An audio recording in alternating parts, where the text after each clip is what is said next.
E agora temos ponto muito importante de notar. O multiplicador monetário não tem nada a ver com o multiplicador do keynesiano. E como esta base monetária, que está criada do Banco Central, se transforma em massa monetária e é dinheiro em circulação e depósitos. E esta pequena base monetária é multiplicado por o sector bancário. Este multiplicador também é chamado, às vezes, multiplicador bancário. E notamos que tem uma grande queda do multiplicador. Quase a base monetária aumenta, mas a transformação em M1 é reduzida porque o multiplicador baixa e drasticamente exatamente esta fase. Se continuarmos, temos a mesma coisa agora. Pensar, temos a base monetária se transforma em massa monetária e esta massa monetária tem ainda quase também tipo de multiplicador que é a velocidade. Assim, o pequeno m minúsculo está caindo e a velocidade está caindo. Não? E, neste sentido, temos quase aumento forte da base monetária, mas, no mesmo tempo, temos duas variáveis que reduzem o impacto, que impacta, finalmente, o nível de preços. Isto é a política monetária dos Estados Unidos, a dramática redução da taxa de juros.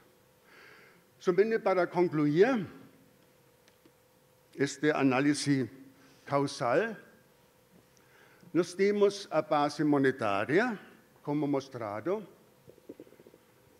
Nós temos o multiplicador bancário minúscula M, se transforma em massa monetária M, que, em sua vez, tem a velocidade, também em forma de multiplicador, que, em sua vez, impacta o P. Agora, temos estas duas variáveis, multiplicador A, M, e o multiplicador B, V, como fatores que reduzem o impacto. Agora, quando pensamos a situação, por que estão reduzindo-se estas duas variáveis? E a razão é bem simples. A expectativa. O pequeno m e o v são pequenos porque tem uma expectativa que a inflação é sob controle.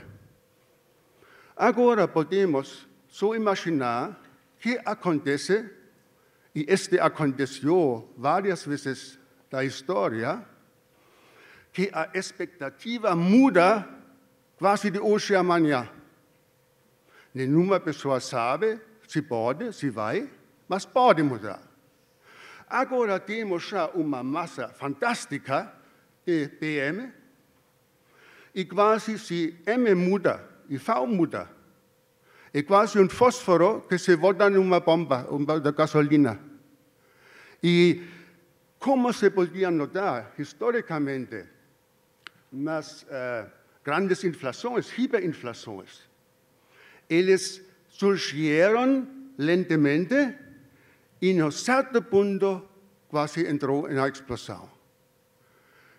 Bom, por enquanto, resto para a discussão. Muito obrigado.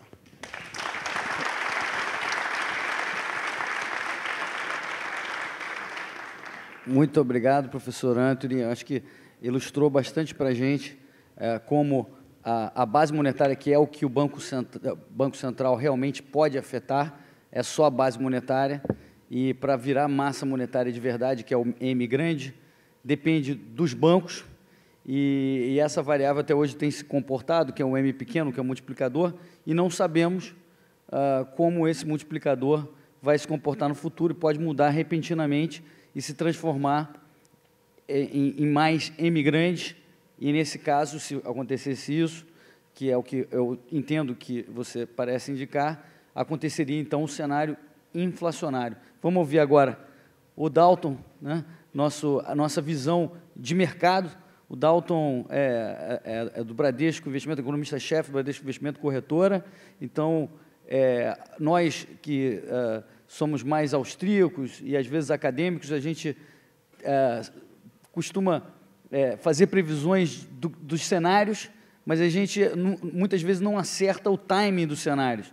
E o emprego do Dalton depende dele acertar o timing também dos cenários. Então, passo a palavra ao Dalton. Essa é a dura realidade. Bom, é sempre difícil. Eu não esperava dado diferente, né?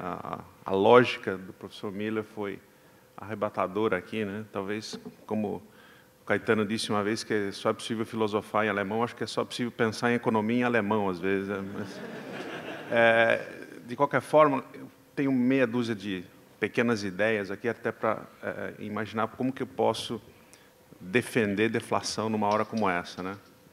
Certamente é uma minoria, definicionalmente ela não faz sentido quando você está expandindo o balanço do FED na velocidade que está expandindo, né? Eu acho que parte da compreensão desse problema é a ideia do fósforo que o professor Miller nos contou. O teatro, todo o sistema gerador de inflação, ele está dado. Quer dizer, o problema é que você não consegue gerar uma quantidade de fogo no fósforo da maneira que você imagina. Ele tem um explosivo, e exatamente por isso que eu acho que a gente não tem um dilema de deflação versus inflação. Eu acho que a gente tem um dilema entre deflação ou hiperinflação. Quer dizer, a gente não tem a possibilidade de mover num contínuo de deflação baixa para inflação baixa, da maneira como o Bernanke acredita que possa ser possível, né? Expandindo o balanço do FED na razão de 2,5 vezes em pouco mais de 3 anos, né? Eu certamente acredito que é a absoluta prova do que eu estou falando. Você terá que expandir talvez 5 vezes, 10 vezes, 20 vezes, e isso certamente não é inflação baixa. Ou você gera deflação, como vem gerando, ou você vai gerar alguma outra coisa que a gente pode até não saber muito bem o que seja. Talvez a definição de superinflação, né? Para quem lê aí a teoria, a história de inflação, né? O Kagan lá falou mais de 50% ao mês. Talvez a gente possa ter alguma coisa no meio entre uma superinflação e uma hiper. Certamente não vai ser a inflação desejada de 2% ao ano que Billy Boy Bernanke acha que pode fazer com a expansão monetária que ele está fazendo, né? Eu tinha um chefe na Ásia que, dado esse voluntarismo monetário, chamava o Bernanke de Billy Boy Bernanke, né? Talvez nada mais claro no sentido de expor o desafio que existe aí para se resolver um problema que foi autoimposto como um problema metodológico. Ele quis evitar a deflação a vida inteira. Ele estudou a deflação lá como produto da Grande Depressão, explicitamente contou de uma forma... Imagina um jogador de pôquer que tenta salientar todas as formas possíveis qual o jogo que ele tem. O famoso discurso em 2002, eu não vou deixar isso aqui acontecer, o Friedman nos ensinou que... Enfim, eu não consigo imaginar um jogador de pôquer tão pouco hábil no mercado financeiro, que tem um monte de gente vendo o Fed Watcher como profissional de mercado. Então, eu acho que erros assim, nem no plano teórico, são erros pragmáticos, né? A sensibilidade de você ter uma mão no pôquer, uma mão no jogo, uma mão no truco, uma mão... Ele tinha todas essas vantagens e deu, é isso que eu estou pensando. Não necessariamente banqueiros centrais fazem isso, né? Toda a mensagem, as mensagens délficas lá do Greenspan, com toda aquela elaboração, aquela hermenêutica que era necessária para se entender as mensagens, tinha uma razão de ser, né? O fato é que, antes mesmo de eu colocar algumas dessas novas ideias, eu acho que a gente não está falando em rocket science aqui, né? Toda a diferença entre inflação e deflação é uma questão de definição.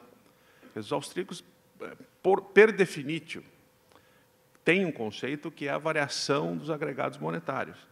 Nada mais que isso. No mainstream, até por talvez uma mudança no tempo, quer dizer, eles se concentram no aumento ou na queda dos preços definidos por uma média de preços. Uma média que tem infinitos problemas. Eu não sei o que é somar maçã com banana, eu não sei o que é somar gravata com castanhas, eu não sei o que é somar preço de voo com preço de luz ou preço de telefone. Então, a única possibilidade de você somar isso eu sei, é através de uma expressão monetária. A expressão monetária é dinheiro. Se eu preciso, podemos discutir que dinheiro que é agregado que é, mas não há possibilidade mais remota, do ponto de vista metodológico, de acreditar que variação de preços possa ser medida como é medida hoje.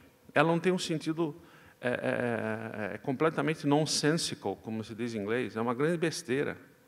A gente imaginar que eu possa agregar gravatas com castanhas, né? É completamente fora do escopo, a não ser que eu imagine uma expressão monetária. Aí, se eu imagino uma expressão monetária, eu prefiro a definição austríaca. A definição austríaca ela não cai nessa armadilha de imaginar o índice Paasch, o índice de Laspers, que tipo de hedonic adjustment, ajuste hedônico que eu preciso ter. Eu prefiro concentrar na segunda. Ou seja, a variação de preço é a inflação. Né? Variação de preço, por definição, por um construto metodológico é a inflação. Bom, mas aí vocês podem começar a me perguntar, mas você já está abandonando o barco? Já? Eu sei que é uma minoria, mas existe uma grande questão que aparentemente foi tratada com menos ênfase entre os austríacos, que é a deflação dos agregados maiores e, sobretudo, do crédito. Né? O foco sempre foi, tanto no mainstream como nos austríacos, nas categorias, né, que eram os agregados estreitos. Né? Agora, a dinâmica que comanda um preço não é nem sequer um agregado amplo, na verdade é o crédito.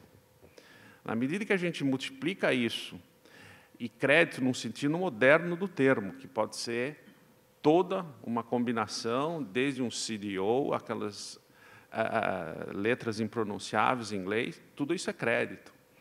Então, a dinâmica de preços, que é o que as pessoas estão interessadas, né? No mercado financeiro, saber se eu vou comprar um bond, um título, ou vender um bond, eu dependo dessa, na verdade, de uma outra complicação. Não me basta saber os agregados, eu preciso saber se os preços subindo, a gente observando esses preços subirem, se o Fed ou os bancos centrais principais vão ter uma reação contrária e, portanto, devo comprar ou não um título. Ou seja, é tão complexo isso que, do ponto de vista metodológico, eu preciso imaginar a inflação e a deflação tendo como conceito base agregados monetários. Na minha decisão mundana do dia a dia, eu preciso pensar no impacto disso nos CPIs, nos índices de preços. Daí, a grande celeuma que se forma, por isso que é possível defender qualquer uma dessas duas categorias, desde que a gente defina como elas são.